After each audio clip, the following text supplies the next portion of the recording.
Goal, nation's leading institute. Hello and most welcome to all my dear students. Today we are going to solve question paper supplied by National Testing Agency, that is NTA. आज के discussion में हम लोग physics के question solve करेंगे. You know there are total 45 question in physics और हर question को एक के बाद एक सॉल्व करेंगे हम लोग with the help of shortcut tricks and techniques. So this is very good opportunity for you. तो चलिए हम लोग स्टार्ट करते हैं. मैं हूं M A Khan, physics faculty at Goal institute. I am associated with the Goal Institute from the last 10 years and have produced more than 10,000 engineers and doctors. So don't miss this opportunity. This is very good platform for you to solve NTA practice paper. तो चलिए हम लोग start करते हैं आज का discussion. Okay dear, तो आइए हम लोग सॉल्व करते हैं टेस्ट नंबर 1 NTA. तो let us start from question number 1. Question number 1 में क्या है कि डिस्प्लेसमेंट टाइम ग्राफ गिवन है और ऑप्शन में से चुनना है कि which graph is correct. Option में भी ग्राफ ही दिया हुआ है. तो पहले इसको एनालाइज करेंगे. तो एनालाइज कीजिए. तो फर्स्ट हाफ में क्या हो रहा है, फर्स्ट हाफ टाइम में क्या हो रहा है, velocity is positive but velocity is variable, right. और सेकेंड हाफ में क्या हो रहा है कि velocity is negative, slope negative है. तो विच ऑप्शन इज करेक्ट. तो यहां पर ये ऑप्शन करेक्ट होगा क्योंकि इस ऑप्शन में वेलोसिटी पहले में पॉजिटिव है, उसके बाद में वेलोसिटी नेगेटिव आ रहा है. दूसरी बात ये कि वेलोसिटी वेरिएबल है, यहां वेलोसिटी घटता जा रहा है फर्स्ट हाफ में, ओके. और सेकेंड हाफ में मैग्नीट्यूड वेलोसिटी का बढ़ता जा रहा है. यहां पर भी वही है, एकदम बिल्कुल ये है. तो ये ऑप्शन बिल्कुल करेक्ट होगा. तो this is option C. Now come to question number 2. Question number 2 में क्या है कि फ्लक्स थ्रो स्फीयर दिया, फ्लक्स थ्रो क्यूब दिया हुआ है. आपको फाइंड करना है फ्लक्स थ्रो द स्फीयर. तो flux through the cube, cube का वॉल्यूम होता है ए क्यूब. तो फ्लक्स पर यूनिट वॉल्यूम निकाल लेंगे, उसी को बोलेंगे हम लोग फ्लक्स डेंसिटी. तो फ्लक्स पर यूनिट वॉल्यूम हमने निकाल लिया. फाई डेंसिटी उसको बोल दिया, फ्लक्स डेंसिटी, चलिए इसको मान लिया. अब जिस बॉडी के थ्रू फ्लक्स फाइंड करना है उसके वॉल्यूम से मल्टीप्लाई कर दीजिए, you will get the flux through that body. तो हमें फ्लक्स थ्रू द स्फीयर निकालना है. तो स्फीयर के वॉल्यूम से मल्टीप्लाई कर दिया हमने. फ्लक्स डेंसिटी निकाल चुके हैं, 5/a क्यूब. अब स्फीयर के वॉल्यूम से मल्टीप्लाई कर दिया. अब यहाँ a क्यूब कैंसिल हो गया. आपका आंसर आ गया 4π/3 × 5. This option is option D is correct. Now come to question number 3. Question number 3 में क्या है, एक इलेक्ट्रॉनिक सर्किट है. आप देख रहे हैं सर्किट, इसमें 2 टर्मिनल है बैटरी का, एक टर्मिनल ए है और दूसरा टर्मिनल बी है. अगर ए पॉजिटिव होगा और बी नेगेटिव होगा फर्स्ट केस में, तो करंट कितना होगा सर्किट में. तो देख लीजिए, ए पॉजिटिव होगा और बी नेगेटिव होगा तो यहां पर D1 काम करेगा, D2 काम नहीं करेगा. D2 हो जाएगा रिवर्स बायस और D1 हो जाएगा फॉरवर्ड बायस. तो सिर्फ D1 काम करेगा, यानी कि अपर ब्रांच काम करेगा, मिडिल ब्रांच काम नहीं करेगा. तो अपर ब्रांच का रेजिस्टेंस कितना है, 5 है. तो कितना हो जाएगा करंट, 2/5 यानी कि 0.4. अब देख लीजिए, उल्टा कर दीजिए, ए को नेगेटिव कर दीजिए और बी को पॉजिटिव कर दीजिए. सेकेंड केस में क्वेश्चन में बोल रहा है. तो बी को पॉजिटिव करेंगे तो D2 जो होगा वो फॉरवर्ड बैस हो जाएगा और D1 जो है वो रिवर्स बैस हो जाएगा. तो मिडिल ब्रांच काम करेगा, अपर ब्रांच काम नहीं करेगा. इसका मतलब कि रेसिस्टेंस कितना हो जाएगा, 10 हो जाएगा. तो 2/10 क्या हो जाएगा, करंट. तो I2 इक्वल टू कितना हो जाएगा, 2/10 यानी कि 0.2. तो your answer is 0.4 and 0.2. You can check option D is correct. Now come to question number 4. Question number 4 is very simple, very easy question. इसमें वेलोसिटी को कंपेयर करना है. तो v directly proportional to √t होता है. तो v/v कितना हो जाएगा, √2t/t हो जाएगा. तो t कैंसिल हो गया, √2 टाइम्स हो गया. तो v' equal to v √2 times of v यानी कि 330 × √2. Your answer. So option C is correct. अब आइए क्वेश्चन नंबर 5 में. क्वेश्चन नंबर 5 ये प्योर थियोरेटिकल क्वेश्चन है कि कोई पार्टिकल वाइब्रेट कर रहा है, सिंपल हार्मोनिक मोशन में है, तो उसका एनर्जी कंजर्व होता है. अगर उस पार्टिकल को हटा करके दूसरा पार्टिकल वहां पर प्लेस कर दिया जाए तब भी एनर्जी वही होगा, ओके. क्योंकि सिंपल हार्मोनिक मोशन में एनर्जी कंजर्व होता है. तो E is same. So option D is correct. अब आइए क्वेश्चन नंबर 6 में. क्वेश्चन नंबर 6 में क्या है कि फिजिकल बैलेंस है, एक इस तरफ पेन है, एक इस तरफ पेन है. जब इस पेन में हम 5 मिलीग्राम या जो भी 5 यूनिट मास अगर रख देंगे तब जाकर यह हॉरिजॉन्टल होता है. इसका मतलब यह हुआ कि 5 ग्राम रखने से हॉरिजॉन्टल होता है, मतलब कि बैलेंस हो रहा है. तो चलिए लेफ्ट आर्म को x1 ले लीजिए और राइट आर्म को x2 ले लीजिए. अब को मोमेंट को इक्वेट कर दीजिए. तो लेफ्ट आर्म में कितना मोमेंट हो जाएगा, 5 + m × x1 और इसमें हमने दोनों तरफ से कैंसिल कर दिया है. और राइट आर्म में कितना हो जाएगा, m × x2.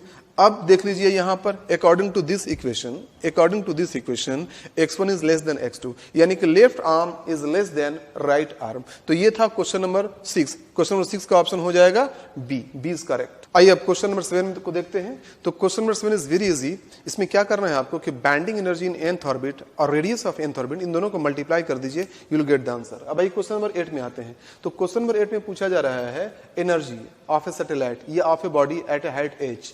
तो एनर्जी इक्वल टू होता है माइनस gmm/2r। इसमें r क्या है? r is the distance from the centre of earth. तो distance from centre of earth को r प्लस h लिख सकते हैं। तो हमने स्मॉल r को r प्लस h लिख दिया। Where r is the radius of earth and h is the height above the surface of the earth. तो ये हो जाएगा minus gmm/2r plus h। Okay, but this is not answer. Answer जो पूछा जा रहा है in terms of small g पूछा जा रहा है। हमें पता है कि gm/r² इक्वल टू g होता है, तो gm इक्वल टू gr² होता है। तो ये जो gm है, gm के जगह पे gr² लिख दीजिए, तो your answer will be gr² into m/2r plus h negative. ये हो गया energy. So your option is B is correct. अब आइए क्वेश्चन नंबर 9 में। क्वेश्चन नंबर 9 में क्या है कि VT ग्राफ दिया हुआ है इसको, और ऑप्शन में चार में पीछे नीचे जो ऑप्शन है उसमें 4 ऑप्शन है, उसमें से एक ऑप्शन चुनना है। तो पहले इसका एनालिसिस कर लेते हैं। तो ये जो VT ग्राफ है, VT ग्राफ में जो AB लाइन है, AB लाइन पास कर रहा है ऑरिजिन से, अगर स्ट्रेट लाइन है इसका मतलब कि V is directly proportional to T। अगर V directly proportional to T होगा इसका मतलब कि ये कौन सा प्रोसेस हो गया? Isobaric process. PV equal to nRT। इसमें V directly proportional to T कर देंगे तो P क्या हो जाएगा? कांस्टेंट हो जाएगा। यानी कि AB जो हो गया आइसोबैरिक हो गया, और वो तो देख रहे हैं कि ये जो BC है वो आइसोकेरिक है और CA जो है वो आइसोथर्मल है। अब इसी को कन्वर्ट कर दीजिए PV डायग्राम में। तो PV डायग्राम में देख लीजिए, अब यहां पर देख लीजिए मैंने क्या कहा कि ये जो है प्रोसेस A to B, ये हो गया आइसोबैरिक, ये हो गया आइसोकोरिक और ये हो गया आइसोथर्मल। ओके, तो A to B आइसोबैरिक। देख लीजिए यहां पर A to B आइसोबैरिक हो गया कि नहीं? यस। और B to C आइसोकोरिक, तो देख लीजिए B to C आइसोकोरिक है कि नहीं है। और यहां पर क्या है? C to A आइसोथर्मल, तो देख लीजिए C to A आइसोथर्मल है कि नहीं है। ओके, तो अकॉर्डिंग टू दिस ग्राफ ये ग्राफ बिल्कुल करेक्ट है। So your option C is correct. Okay, now come to question number 10। Question number 10 में क्या है कि 2 स्लैब है, एक का कंडक्टिविटी है K और दूसरे का कंडक्टिविटी है 2K, और दोनों रखा हुआ, दोनों का length everything same, geometrical figure दोनों सबका सेम है। तो एक का कंडक्टिविटी K और दूसरे का कंडक्टिविटी 2K, इन दोनों को सीरीज में लगा दिया गया है। तो what is the net conductivity? तो एक फार्मूला होता है नेट कंडक्टिविटी का, याद कर लीजिएगा इस फार्मूला को। n/1/k1 plus 1/k2 plus 1/k3 कर दीजिए। यहाँ n कितना हो गया? 2 हो गया। तो 2 is equal to 1/k1 plus 1/k2। अब इसको सॉल्व कर लीजिए। Your answer will be 4/3k। So option C is correct. अब आइए क्वेश्चन नंबर 11 में। क्वेश्चन नंबर 11 में दिया हुआ है कि एक सैटेलाइट है या कोई बॉडी है, 2 है, एक है हाइट r पे और दूसरा है हाइट 3r पे। तो सेंटर ऑफ अर्थ से कितना डिस्टेंस हो जाएगा? तो पहला का डिस्टेंस हो जाएगा r प्लस r 2r और दूसरे का डिस्टेंस हो जाएगा r प्लस 3r यानी 4r। ओके, और आप जानते हैं कि orbital velocity equal to √g/r होता है, यानी कि इनवर्सली प्रोपोर्शनल टू √r होता है। तो v1/v2 इक्वल टू r2/r1 हो जाएगा। r2 दिया हुआ है 4r, r1 दिया हुआ है 2r। अब इसको सॉल्व कर लीजिए। 2 2 जा 4, कितना हो गया आंसर? √2 is to 1। तो so your answer will be C। 11 का हो जाएगा C। अब आइए क्वेश्चन नंबर 12 में आते हैं। क्वेश्चन नंबर 12 में क्या है कि एक सिंपल हार्मोनिक मोशन, एक पार्टिकल है सिंपल हार्मोनिक मोशन में वाइब्रेट कर रहा है। तो for the displacement of a/2 average velocity निकालना है। तो यहां पर देख लीजिए x equal to a sin omega t, x की जगह a/2 लिख दीजिए तो a कैंसिल हो जाएगा। sin omega t equal to half आया, इसका मतलब कि एंगल कितना मिल गया आपको? 30 डिग्री। 30 डिग्री का मतलब क्या होता है? π/6। So omega t equal to कितना मिल गया? π/6। अब ओमेगा के जगह पे 2π/t लिख दिया हमने, तो 2π/t into T equal to π/6 आ गया। अब यहां से टाइम पीरियड दिया हुआ है हाफ, तो कितना आ गया? t equal to 1/24। तो स्मॉल t का वैल्यू कितना आ गया? 1/24 आ गया, राइट। अब एवरेज वेलोसिटी ना, टाइम निकल गया, डिस्प्लेसमेंट दिया हुआ है, एवरेज वेलोसिटी निकल गया। तो v average equal to a/2 upon displacement upon time. तो डिस्प्लेसमेंट कितना है? 1 दिया हुआ है, 1/2, और ये टाइम कितना है? 1/24। सॉल्व कीजिए, 12 आ जाएगा आंसर। तो इसका आंसर हो जाएगा ऑप्शन डी। 12 देख लीजिए, ऑप्शन डी है। अब आइए क्वेश्चन नंबर 13 में। क्वेश्चन नंबर 13 में क्या है कि एक सर्किल है, उसको कन्वर्ट कर दिया गया है पॉलीगोन में ऑफ एन साइड। तो magnetic field at the centre क्या हो जाएगा, mu naught I upon 4 pi R 2 sine pi by N हो जाएगा। ओके, अब सर्किल में कन्वर्ट कर दिया गया है of radius R. Radius R circle को कन्वर्ट कर दिया गया है पॉलीगोन में। सो यहां पर cos pi by N equal to R upon R हो जाएगा, where R is the side of the polygon. तो इसमें क्या हो जाएगा, अब आर का value R equal to small R equal to R cos pi by N रख लीजिए, यहां पर you will get the answer. तो ये था क्वेश्चन नंबर 13। आइए क्वेश्चन नंबर 14 में आते हैं हम लोग। क्वेश्चन नंबर 14 में पावर फैक्टर पूछा जा रहा है। तो पावर फैक्टर निकालने के लिए फेजर डायग्राम का अप्लाई कीजिए। फेजर डायग्राम जानते हैं आप अच्छी तरह से, ये होता है फेजर डायग्राम। इसमें ये है एक्सएल माइनस एक्सी और ये है आर। फाई जो हो गया वो है फेज डिफरेंस और ये हो गया इंपीडेंस। तो cos फाई को हम लोग बोलते हैं पावर फैक्टर। तो cos फाई इक्वल टू यहां पर क्या हो जाएगा, r बाई जेड हो जाएगा। r बाई जेड हो गया, r दिया हुआ है 8, लेकिन z निकालना पड़ेगा। तो z equal to XL minus एक्सी का whole square plus R square होता है। XL is given 31, x is given 25 and r is 8। अब इसको सॉल्व कर लेंगे, हो जाएगा 10। तो z कितना आ गया, z इक्वल टू 10 आ गया। तो जब z इक्वल टू 10 आ गया, अब यहां से हम लोग पावर फैक्टर निकाल लेंगे। तो power factor equal to 8 by 10 0.8 हो जाएगा। हो गया आंसर। तो ये था option, your option is D. Now come to question number 15। Question number 15 में पूछ रहा है कि विच ग्राफ इज पॉसिबल। तो आप जानते हैं एक फैक्ट कि time can not be reversed. तो ये ग्राफ पॉसिबल नहीं होगा क्योंकि इसमें क्लॉकवाइज लीजिए या एंटी क्लॉकवाइज लीजिए, टाइम रिवर्स हो रहा है, इसलिए this graph is not possible. अब आइए क्वेश्चन नंबर 16 में आते हैं हम लोग। तो क्वेश्चन नंबर 16 में क्या है, आप जानते हैं केपलर्स लॉ कि t is directly proportional to r power 3/2 होता है। अब इसमें पूछ रहा है कि टाइम, अगर डिस्टेंस को थोड़ा सा बढ़ा दिया जाए तो टाइम सपोज थोड़ा सा और बढ़ जाता है, डेल्टा टी बढ़ जाता है। तो what is the relation between delta T and R, capital T and R. Okay, तो एरर एनालिसिस में जो आप ट्रिक अप्लाई करते हैं वही ट्रिक यहां भी अप्लाई कर दीजिए। तो अगर दोनों तरफ डिफरेंशिएट करके लॉगरिथम लगा करके डिफरेंशिएट किया जाए तो delta T by T equal to 3/2 delta R by R होता है बाय द एरर मेथड। अब यहां से यही रिलेशन हो गया आपका, यही आपका आंसर हो गया। तो ऑप्शन ए इज करेक्ट। अब आइए क्वेश्चन नंबर 17 में। क्वेश्चन नंबर 17 में ये पूछ रहा है कि अंदर ये वाटर है, वाटर से रे चला, ये कॉइन है, यहां से रे चला और ये स्वीप कर गया। तो ये एंगल क्या हो जाएगा, क्रिटिकल एंगल हो जाएगा। ये सी हो जाएगा तो ये भी सी हो जाएगा। तो साइन सी इक्वल टू कितना हो जाएगा, 3/5। ये 3 और ये 4 दिया हुआ है, तो ये कितना हो जाएगा, 5 हो जाएगा। तो साइन सी इक्वल टू 1/μ होता है। साइन सी इक्वल टू कितना हो जाएगा, 3/5। 3/5 इक्वल टू 1/μ। यहां से म्यू निकल गया 5/3। तो म्यू का वैल्यू निकल गया। अब निकालते हैं वी डैश, यानी कि what is the velocity in liquid. तो लिक्विड में वेलोसिटी कितना होता है, 1/μ times of v in air. तो v/μ हो जाएगा। तो v इंटू v/μ, म्यू दिया हुआ है 5/3, म्यू निकाला हमने 5/3, तो आ गया v इंटू 5/3, तो v/5/3। तो यहां से सॉल्व कीजिएगा इसको, तो you will get the answer 1.8 into 10⁸। So option D is correct. अब आइए क्वेश्चन नंबर 18 में। क्वेश्चन नंबर 18 में क्या है, एक सर्किट है सिंपल सा, और ये वोल्टमीटर का रीडिंग बताना है कि वोल्टमीटर का रीडिंग क्या होगा। तो वोल्टमीटर का रीडिंग का मतलब क्या हुआ, ये पॉइंट और ये पॉइंट के बीच में पोटेंशियल डिफरेंस निकालना है। तो डायरेक्ट भी कर सकते हैं फार्मूला से। अगर फार्मूला याद नहीं है आपको तो आप यहां पर किरचॉफ लॉ से भी कर सकते हैं या ओम्स लॉ से कर सकते हैं। देख लीजिए, ये 15 वोल्ट और 10 वोल्ट का जो बैटरी है, दोनों का पॉजिटिव मिला हुआ है। दोनों का पॉजिटिव मिला हुआ है, इसका मतलब क्या हुआ कि 15 - 10 this is the net voltage. तो 15 - 10 इज द नेट वोल्टेज। अब यहां पर करंट कितना हो जाएगा, करंट हो जाएगा आपको नेट वोल्टेज अपॉन रेसिस्टेंस। तो करना क्या है कि ए और बी के बीच में वोल्टेज पोटेंशियल डिफरेंस निकालना है। तो वी ए इक्वल टू क्या हो जाएगा, ई माइनस आई आर, पता है आपको। तो ई कितना है, यहां पर 15 है, minus I into R, R कितना 0.6 है, आई कितना हो जाएगा। तो इस लूप में आई कितना है, I equal to total voltage upon total resistance. तो इस लूप का टोटल वोल्टेज होगा 15 - 10 यानी 5, और टोटल रेसिस्टेंस 1 प्लस 0.6 यानी कि 1.6। तो ये हो गया I in the loop, I into R कर दिया, राइट। अब इसको सॉल्व कीजिएगा, you will get the answer 13.1। तो this is your answer, option B is correct.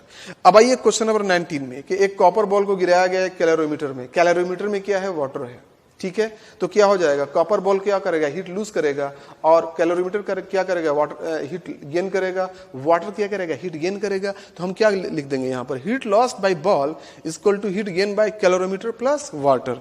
तो देख लीजिए, heat lost by ball equal to 100 into 0.1 T - 75, gained by calorimeter 100 into 0.1 75 - 30 plus by water 170 into 1 into 75 - 30। ओके, सब में हमने MC delta T apply कर दिया है और जानते होंगे अच्छी तरह से आप। अब इसको सॉल्व कर लीजिए, एक ही वेरिएबल है, then you can find the value of T। T आ गया 885 degree Celsius. So option C is correct. This is question number 19। अब आइए क्वेश्चन नंबर 20 में। क्वेश्चन नंबर 20 में डायमेंशनल फार्मूला ऑफ रेसिस्टेंस पूछा जा रहा है। तो R = V/I होता है from Ohm's law.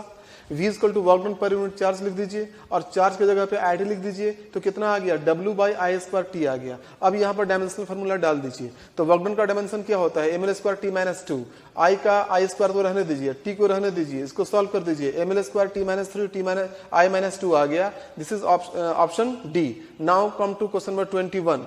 Question number 21 में क्या है कि सुपर इम्पोजिशन जो होता है कैरियर वेव पे किसी सिग्नल का, that is called modulation. Question number 22 में क्या है कि एक प्रिज्म है, प्रिज्म में इंटर करता है 60 डिग्री एंगल से एक लाइट, ओके, और प्रिज्म एंगल दिया हुआ है 30 डिग्री और इमर्ज करता है एक लाइट।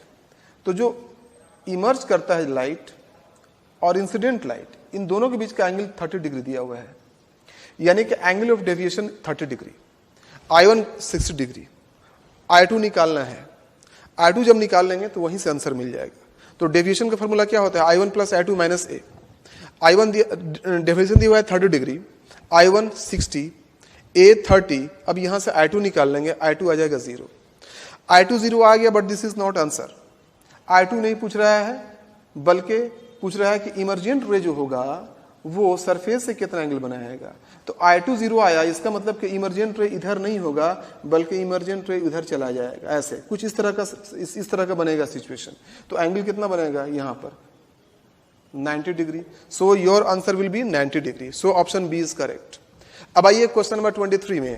क्वेश्चन नंबर 23 में क्या है कि यहाँ पर एक करंट है, यहाँ पर एक करंट है, एक बीच में करंट है। तो बीच में जो करंट है उस पर फोर्स पूछा जा रहा है। तो फोर्स क्या हो जाएगा, F1 - F2 हो जाएगा, क्योंकि फ्रॉम FBI रूल आप जानते हैं अच्छी तरह से, जब फोर्स निकालते हैं हम लोग यहाँ पर, तो यहाँ पर जो होगा इस पे ये जो अपोजिट जब करंट होता है उसमें क्या होगा, यहाँ पर ये जो करंट है अपोजिट करंट है, और ये करंट भी अपोजिट करंट है। तो ये करंट जो है इसको रिपेल करेगा इधर, और ये करंट इसको इधर रिपेल करेगा। ओके, तो F1 - F2 कर लेंगे, हमें नेट फोर्स मिल जाएगा। तो F1 - F2 इक्वल टू क्या हो जाएगा, F1 - F2। F1 equal to हो गया ILB1, F2 इक्वल टू हो जाएगा ILB2।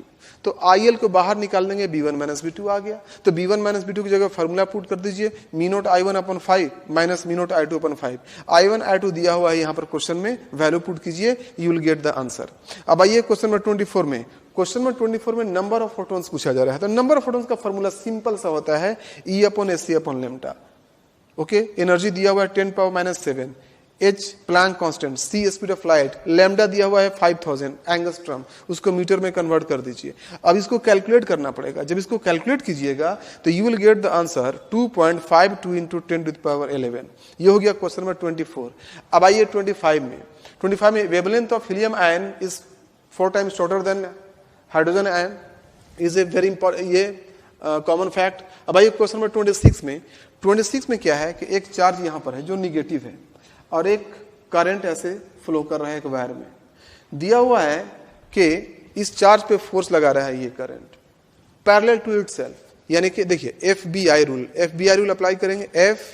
FBI फोर्स ऊपर लग रहा है, B उधर है, क्योंकि इस करंट का, ये जो करंट है इस करंट का B अपवर्ड होगा। तो B अपवर्ड हो गया, फोर्स ऊपर हो गया, तो ये हो गया FBI। I बोले तो मोशन ऑफ पॉजिटिव चार्ज, लेकिन यहाँ पर क्या है, नेगेटिव चार्ज, इसलिए इसका मोशन क्या होगा, इसके अपोजिट में हो जाएगा। तो मोशन इधर हो जाएगा इसका, यानी कि towards the wire, it move towards the wire. So option B is correct. अब आइए क्वेश्चन नंबर 27। क्वेश्चन नंबर 27 में क्या है कि एक बॉल को गिराया गया, वो बाउंस करके 100 मीटर हाइट से गिराया गया और 81 मीटर हाइट तक पहुंचा है। ओके, तो क्या हो जाएगा, आपको पता है कि h1 equal to e to the power 2n into h, n equal to 1 first bounce, तो h1 equal to e square h हो जाएगा, तो यहाँ पर से e स्क्वायर निकल जाएगा, तो e स्क्वायर इक्वल टू आ जाएगा 81/100 यानी कि 9/10, e इक्वल टू आ जाएगा 9/10 यानी कि 0.9। So option C is correct. अब आइए क्वेश्चन नंबर 28 में। क्वेश्चन नंबर 28 में क्या है कि एक प्रोसेस दिया हुआ है, ये प्रोसेस गिवन है और बताना है कि सी का वैल्यू क्या होगा। तो सी का वैल्यू ये जो होता है पॉलीट्रॉपिक प्रोसेस होता है। तो पॉलीट्रॉपिक प्रोसेस में फॉर्मूला आपको याद अगर होगा तो C equal to CV plus R/1 - x, x यहाँ पर -2 है, x की जगह -2 रख दीजिए। चूंकि डायोटॉमिक है इसलिए CV इक्वल टू FR/2 होता है, F मतलब डिग्री फ्रीडम, तो CV इक्वल टू 5R/2 हो जाएगा। अब यहाँ पर x की जगह -2 रख दिया हमने, सॉल्व कर लीजिए, आ जाएगा 17/6 इंटू R, ये ऑप्शन बी होगा। तो 28 का आ गया आंसर बी। ये क्वेश्चन नंबर 29 में, तो 29 फैक्ट बेस्ड क्वेश्चन है फॉर ए गिवन मटेरियल। आपको पता है जो मटेरियल गिवन है क्वेश्चन में, देख लीजिएगा उसका फैक्ट देख लीजिएगा कि shear modulus is less than, Young modulus is less than bulk modulus. ये फैक्ट बेस्ड क्वेश्चन है, आपको देखना पड़ेगा, थ्योरी देखना पड़ेगा इसका। Now come to question number 30। Question number 30 में क्या है कि एक सर्किल है, सर्कुलर वायर है, उसको दो पार्ट में कर दिया गया है, एक पार्ट ये है और बाकी पार्ट ये है। इस पार्ट का रेजिस्टेंस R1 मान लीजिए और बाकी पार्ट का रेजिस्टेंस को R2 मान लीजिए। तो R1 जो है, ये जो पार्ट है वो एंगल 30 डिग्री बना रहा है, तो R1 कैसे निकालेंगे, R1 इक्वल टू हो जाएगा 30 टोटल रेजिस्टेंस इंटू θ/360, ये हो गया 3, R1 आ गया 3, तो R2 कितना हो जाएगा 36 - 3 यानी 33। तो R1 निकल गया, R2 निकल गया। अब आसानी से हम निकाल लेंगे नेट रेजिस्टेंस, दोनों चूंकि पैरेलल में है इसलिए R1 R2/R1 प्लस R2 हो जाएगा। तो आ गया 33 इंटू 3 अपॉन 33 प्लस 3, 99/36 यानी कि 2.75। This is your answer, option A is correct. अब आइए क्वेश्चन नंबर 31 में आते हैं। क्वेश्चन नंबर 31 में क्या है कि आपको एरिया, किसी स्फीयर का जो एरिया है उसमें एरर दिया हुआ है, उसमें चेंज दिया हुआ है, तो वॉल्यूम में कितना चेंज होगा, तो वॉल्यूम को एरिया से कनेक्ट करना पड़ेगा। तो एरिया में एरर दिया हुआ है अल्फा, एरिया इक्वल टू होता है 4πr², तो डेल्टा S/S इक्वल टू हो जाएगा 2 ΔR/R, जो स्क्वायर है वो मल्टीप्लाई हो जाता है, ठीक है। तो डेल्टा R/R इक्वल टू आ गया, चूंकि डेल्टा S/S दिया हुआ है अल्फा, तो डेल्टा R/R इक्वल टू कितना आ गया α/2, तो डेल्टा R/R इक्वल टू आ गया α/2 हो गया। अब यहां पर आइए वॉल्यूम को हम लोग सरफेस एरिया से कनेक्ट करते हैं। तो वॉल्यूम का फॉर्मूला होता है 4/3πr³, तो यहां से 4πr² निकाल लीजिए, बचेगा R/3, तो 4πr² क्या हो गया, S हो गया यानी सरफेस एरिया, और बचा R/3, यानी कि वॉल्यूम जो हो गया वो directly proportional to S into R हो गया। इसलिए delta V/V equal to delta S/S plus delta R/R हो जाएगा। आप जानते होंगे how to write the error formula, okay. अब यहाँ पर डेल्टा S/S अल्फा आया है और डेल्टा R/R हमने α/2 निकाल लिया है, α/2 निकाल लिया है। आपका आंसर आ गया 3/2 अल्फा, ये हो गया option A. Option A is correct. Now come to question number 32। Question number 32 में क्या है कि ड्रॉप फॉल हो रहा है। तो पहला ड्रॉप चला, दूसरा चला, तीसरा चला। तो पहला ड्रॉप जब पहला ड्रॉप जब टकरा रहा है ग्राउंड से, तो तीसरा चल रहा है, ओके। इसका मतलब पहला ड्रॉप जब ग्राउंड को टच कर गया तो वो टाइम निकाल लेंगे, वही टाइम हो जाएगा, उसी टाइम पे चलना शुरू होगा तीसरा ड्रॉप। तो पहला ड्रॉप चला, हाइट कितना है 5, तो 5 इक्वल टू हाफ GT² हो जाएगा, T इक्वल टू 1 सेकंड, ये हो गया फर्स्ट ड्रॉप। फर्स्ट ड्रॉप को 1 सेकंड लगा टोटल नीचे जाने में। उसके यानी कि 1 सेकंड के बाद, यानी फर्स्ट ड्रॉप जब चला उसके 1 सेकंड के बाद तीसरा ड्रॉप चलेगा। तो दूसरा ड्रॉप कितना चला बीच में, यानी कि आधा सेकंड, ओके। तो टाइम इंटरवल जो आ गया ड्रॉप्स के बीच में वो आधा सेकंड का आ गया, 0.5 सेकंड का। यानी जो दूसरा ड्रॉप चला वो सिर्फ 0.5 सेकंड चल पाया। तो उसका हाइट ड्रॉप निकाल लीजिए। तो हाइट फॉल कितना हो जाएगा सेकेंड ड्रॉप का, half GT², half GT, time कितना 0.5 आ गया 1.25, हाइट ड्रॉप हो गया 1.25। तो नीचे से पोजीशन कितना हो जाएगा 5 - 1.25, दैट इज 3.75। यह आपका आ गया answer, option C is correct. अब आइए क्वेश्चन नंबर 33 में। क्वेश्चन नंबर 33 बहुत ही कॉन्सेप्चुअल क्वेश्चन है। एक दो अलग अलग सिस्टम, पुलिस सिस्टम है, यहां पर कैपिटल एम है, यहां भी ब्लॉक कैपिटल एम है, लेकिन जो राइट साइड में जो है यहां पर और यहां पर में डिफरेंस है। यहां पर 2m लटका हुआ है और यहां पर 2mg इंटेंशनली एक फोर्स लगाया जा रहा है। तो यहां पर जो फोर्स लग रहा है that is 2mg total force. तो ये जो है फोर्स टॉर्क प्रोड्यूस करेगा। तो टॉर्क कौन प्रोड्यूस करेगा, तो torque will produced by 2mg, and here torque is produced by 2mg नहीं, 2mg माइनस mg, क्योंकि नेट जो फोर्स लग जाएगा वो 2mg और माइनस mg हो जाएगा। तो ये जो है 2mg है यहाँ पर, ये टोटल फोर्स हो जाएगा, और यहाँ पर टोटल फोर्स हो जाएगा 2m माइनस m यानी कि mg। तो यहाँ पर जो फोर्स जनरेट, यहाँ पर जो टॉर्क लगेगा बाय स्मॉलर फोर्स लगेगा, और यहाँ जो टॉर्क लगेगा बाय लार्जर फोर्स लगेगा। इसलिए इसका टॉर्क ज्यादा होगा और इसका टॉर्क कम होगा, इसलिए alpha 1 is greater than alpha 2, या alpha A is greater than alpha B, यानी कि option B is correct. Now come to question number 34। तो क्वेश्चन नंबर 34 जो है ये तो बिल्कुल फैक्ट बेस्ड क्वेश्चन है। आपको हिस्टेरेसिस लूप का देख लीजिएगा, हिस्टेरेसिस लूप के कुछ प्रॉपर्टीज होते हैं, उन प्रॉपर्टीज को देख लीजिएगा। वहां से बेटर यही रहेगा कि उसके प्रॉपर्टीज को देख लीजिए और याद कर लीजिए, वहां से कुछ क्वेश्चन पूछे जाते हैं। सॉफ्ट आयरन का जो हिस्टेरेसिस लूप होता है स्ट्रिप होता है, और स्टील का ब्रॉड होता है, यही इसका फैक्ट है। अब आइए क्वेश्चन नंबर 35 में आते हैं। क्वेश्चन नंबर 35 में क्या है कि वर्टिकल सर्किल में एक बॉब लटका हुआ है, यहां पर u वेलोसिटी दिया, यहां पर जाकर वेलोसिटी v डैश हो गया। ओके, तो what is the velocity change from here to here, what is the velocity change? तो पहले v डैश निकालना पड़ेगा। उसके लिए क्या करेंगे? एनर्जी कंजर्वेशन अप्लाई करेंगे। तो एनर्जी कंजर्वेशन अप्लाई कर दिया हमने, यहाँ का एनर्जी कितना हो गया? हाफ एम स्क्वायर, और वहां का एनर्जी कितना हो गया? Half M B dash square plus M G L. Okay, यहाँ हाइट कितना हो गया? एल हो गया। अब इसमें 2 से मल्टीप्लाई कर दीजिए और मास को कैंसिल कर दीजिए, तो क्या आ जाएगा? U square equal to V dash square plus 2gl आ जाएगा। हो गया। अब यहां से आपको वी डैश स्क्वायर निकल गया, तो V dash square equal to निकला यू स्क्वायर माइनस 2gl, आ गया वी डैश स्क्वायर। अब क्या करना है? यहां और यहां का वेलोसिटी चेंज निकालना है। एंगल कितना बन रहा है? एंगल दोनों में बन रहा है 90 डिग्री का। जब एंगल 90 डिग्री की बन रहा है दो वेक्टर में, तो कितना हो जाएगा change? a minus B equal to A square plus B square minus 2ab cos 90, और कॉस 90 कितना होता है? 0 होता है। तो बचा क्या? केवल a square plus B square, यानी कि U square plus V dash square, बाकी उधर 0 हो गया। तो यू स्क्वायर हो गया यू स्क्वायर, और वी डैश स्क्वायर आ गया यू स्क्वायर माइनस 2gl। आपका आंसर आ गया 2 U square minus gl root over, यही आपका आंसर हो जाएगा। Option D is correct. Now come to question number 36। 36 में क्या है? ये थ्योरेटिकल फैक्ट बेस्ड क्वेश्चन है कि हाइजेंस प्रिंसिपल कहां पर यूज नहीं होगा इन चारों में। भाई हाइजेंस प्रिंसिपल के हेल्प से हम reflection, refraction, we can find everything, but spectra, origin spectra को, ऑरिजिन ऑफ स्पेक्ट्रा को ये एक्सप्लेन नहीं करता है। इसलिए आपका जो ऑप्शन डी जो होगा वो करेक्ट ऑप्शन होगा, यानी कि Huygens principle is not applicable hair.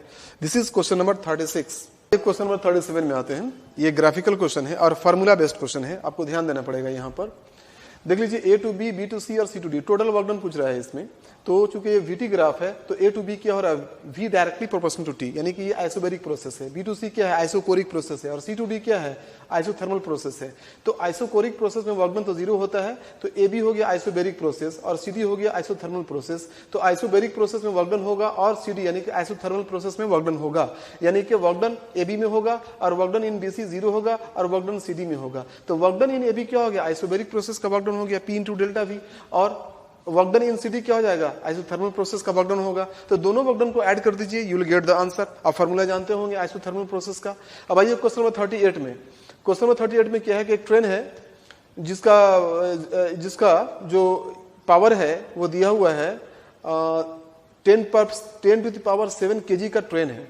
Okay, 10 to the power 7 kg का ट्रेन है, और उस पर जो फोर्स लग रहा है रेसिस्टेंस फोर्स वो 0.5 kgf पर क्विंटल लग रहा है। तो इस फोर्स को हम कन्वर्ट कर देंगे पहले क्विंटल में फॉर द ट्रेन, तो क्या हो जाएगा? 0.5 बाई 100 इंटू 10 पावर 7 हो जाएगा। या आपका आ गया 7 - 2, यानी कि ये हो गया 7 - 2 यानी 5, यानी कि 5 पर 40 हो गया, क्योंकि यहां पर 0.5 है। ओके, तो ये कैलकुलेशन का मैटर है। आपका आ गया ये 50,000 न्यूटन फोर्स निकल गया on the train. This is the resistance force on the train.